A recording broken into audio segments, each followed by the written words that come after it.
ازيكم؟ النهارده بمشيئة الله افتتاح البطولة الإفريقية تحت 20 سنة. منتخبنا الوطني إن شاء الله بإذن الله بقيادة كابتن أسامة نبيه مشارك في البطولة، ومصر هي المستضيفة البطولة.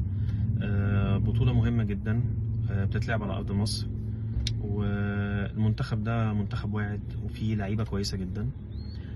انا مهتم بالبطوله دي، وبدا يعني هبقى مركز مع البطوله دي وهتفرج على الماتشات بتاعتها، لان انا مهتم جدا ان الفلوسفي او طريقه التفكير في نادي الزمالك تختلف شويه.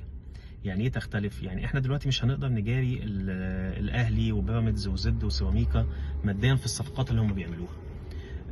احنا عندنا مشاكل ماديه كبيره، وعندنا غرامات، وعندنا وقف قيد، فلازم طريقه التفكير نفسها في اللجنه اللي بتدير كره القدم بقياده استاذ عمرو الجنايني وكابتن ميدو وكابتن حازم امام لازم تبدا تتجه شويه ان هي تبدا تبني الفريق بطريقه مختلفه شويه.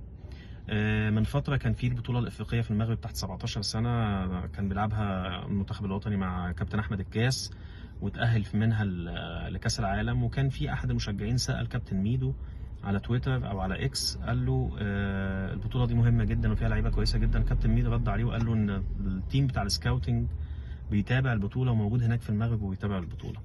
اتمنى ان هم كانوا يقدروا يطلعوا باكتر من لاعب افريقي برومسنج، خاصه البطوله دي ما نورتش قوي وما ظهرش فيها لعيبه كويسه بصراحه قوي، ولكن البطوله بتاعت افريقيا تحت 20 سنه فيها منتخبات قويه جدا مشاركه السنه دي.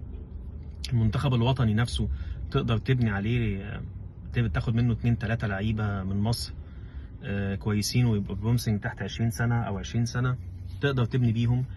انا متابع المنتخب ده مع كابتن اسامه نبيه وتابعت له ماتشات، واتمنى ان التيم السكاوتنج يبدا يتابع هو كمان الماتشات. في لعيبه مميزه جدا، في عبد الله بوستانجي قلب الدفاع بتاع سموحه، لعيب كويس جدا سريع وقوي. في كاباكا بتاع مودرن سبورت بيلعب بنص الملعب مركز 8 ممتاز جدا. في سيف سفاجه من انبي بيلعب مركز 6 برضه ممتاز جدا كويس جدا في نص الملعب. في احمد ابو الفتح تقريبا الوينج ليفت بتاع المصري برضه ده لاعب كويس جدا. في احمد عابدين قلب الدفاع بتاع سيراميكا كليوباترا، لعيب طويل والهيدرز كلها بياخدها، ولعيب مدافع برومسنج جدا احمد عابدين بتاع سيراميكا كليوباترا. اتمنى ان انا طبعا بعدت عن لعيبه الاهلي، لان فرص انك انت تقدر تتعاقد مع لعيبه من الاهلي مش هتبقى سهله.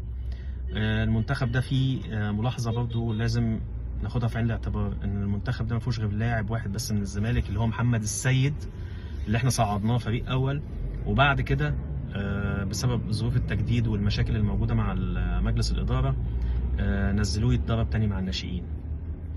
المنتخب هيبدا ماتشاته النهارده، اللي عايز يتفرج على ماتش مصر هتلاعب جنوب افريقيا النهارده الساعه 9، وفي قبلها زامبيا وسيراليون الساعه 6.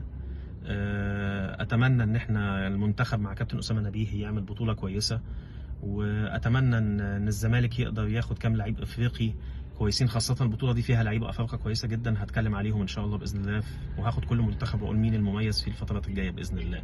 شكرا.